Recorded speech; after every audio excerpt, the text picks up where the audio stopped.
넷째 날, 부활한 두 증인. 예, 부활한 두 증인. 그 전날에는 우리가 이 증인이 어떻게 했는 걸 배웠나요? 이 죽임을 당한 걸 배웠죠. 이제 오늘은 그 죽임을 당한 그 성경책이 불탔는데 그 성경책이 부활했다고 하는 뜻은 무슨 뜻일까요? 다시 살아남. 예, 성경이 더 많이 이제 전파됐다는. 전파되는 것을 예. 얘기하는 것이죠. 그래서 거기에 대해서 이제 공부하는 시간이 되겠습니다. 우리 계시록 11장을 보겠습니다. 계시록 11장 11절. 3일 반 후에 하나님께로부터 생기가 그들 속에 들어가매 그들이 발로 일어서니 구경하는 자들이 크게 두려워하더라. 예, 우리가 아까 서두에도 봤지만 이 성경책이 죽었던 것을 심발릭 워드로 두 증인이 죽었다는 표현을 썼어요. 그리고 그 성경책에 하나님으로부터 생기가 다시 들어가서 이 성경이 다시 부활해서 더 많은 사람들에게 전해진 이야기를 우리 서두에 얘기를 했습니다. 그래서 이 핍박 기간이 끝나면 어떻게 된다는 것이에요? 핍박 기간이 영원히 되는 것이 아니라 일정한 그 핍박 기간인데 그 핍박 기간이 끝나면 오히려 더 활성화되는 것을 예언했다는 것이에요. 그러니까 예수님께서 마치 십자가에 돌아가시고 부활했던 것처럼 이 성경의 말씀도 인간의 눈에는 사람들이 국회가 그를 읽지 못하도록 정지시키고 또 사람들 앞에서 이 성경책을 다 불태워버려서 더 이상 성경책이 사람들에게 전해지지 않을 것처럼 보였지만 3년 반 후에 하나님의 생기가 그들 속에 들어가면서부터 어떻게 해요? 이 예언의 핍박 기간이 끝나고서 하나님의 말씀이 더 왕성해지는, 더 많이 전도해지는 것을 예언을 했습니다. 그래서 프랑스 혁명이 끝날 무렵에 비유된 것처럼 하나님의 말씀은 어떻게 다시 부활할 것이다. 다시 살아날 것이다. 그리고 나서 강력한 부흥이 일어날 것이고 다시 한번 하나님의 말씀이 구원을 주시는 살아있는 능력이 되는 것을 본 사람들이 큰 경외심을 가질 것이라는 예언을 하고 있습니다. 부활한 두 증인. 1793년 11월 26일 파리는 종교를 폐지하는 법령을 발표. 이 법령은 1797년 6월 17일에 무효화. 이 3년 반의 기간 동안 프랑스는 종교의 폭정에서 해방된 것을 기뻐했다. 네, 그렇습니다.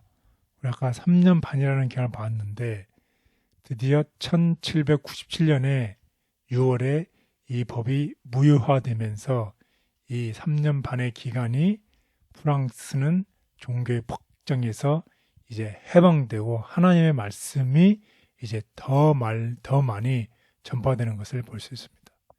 이제 성경은 이제 더 이상 침묵되거나 파괴되는 대신에 이전보다 더 강하게 일어났고 특별히 개신교 선교는 땅끝까지 복음의 메시지를 전하기 시작했고 특별히 윌리엄은 1804년에 성경을 대량 보급하기 위해서 최초로 성소공회를 설립했다는 것입니다. 그래서 성경이 정말 수백 권들이 늘어나게 되었고 세계 최초의 베스트셀러가 되었습니다. 정말 인간의 생각으로는 성경을 폐하고 성경을 불태우면 그만일 것이라는 생각을 했지만 하나님께서는 3년 반이 지나면 하나님의 생기를 불어넣어서 다시 부활한다는 이 하나님의 예언처럼 이제 더 이상 성경은 죽은 책이 아니라 이 핍박의 시간이 지난 다음에 더 많이 부활했다는 것입니다. 마찬가지로 오늘날도 만약에 우리가 하나님의 성경의 말씀을 읽지 않는다면 우리는 죽은 사람이 되는 것이고 그럼에도 불구하고 이 핍박 기간 동안에 하나님의 말씀을 마음에 두고 지키는 사람은 이 핍박 기간이 지난 다음에 어떻게 더 많이 하나님의 말씀을 위해서 성장할 수 있다는 것을 뜻하는 어떤 영적 경험을 배울 수 있겠습니다. 그래서 현재 하나님의 말씀의 복음은 멈출 수가 없고 성경은 하나님에 의해 아무도 파괴할 수 없는 그리고 아무도 그것을 파괴할 수 없는 상황에 놓였다는 것을 기억하시면 좋겠습니다. 부활한 두 증인. 그리스도인이라고 공언하는 사람들조차 성경에 의문을 제기하거나 인간적인 요소만 이 전부인 양 지나치게 강조하는 등의 다양한 방식으로 성경의 권위를 훼손하여 성경이 하나님의 현현이라는 사실은 거의 잊혀진 채 하나님의 진리가 훼손되고 있다. 우리는 어떤 식으로든 하나님의 말씀에 대한 이러한 공격에 속아서는 안 된다. 하나님의 말씀은 공격을 받거나 억압받을 수 있지만 결코 사라지지 않을 것이다. 그 말씀은 오늘날에도 여전히 살아있고 사람의 마음에 말하며 그 말씀을 듣고 가르침을 기꺼이 따르고자 하는 사람들에게 새 생명을 불어넣고 있다.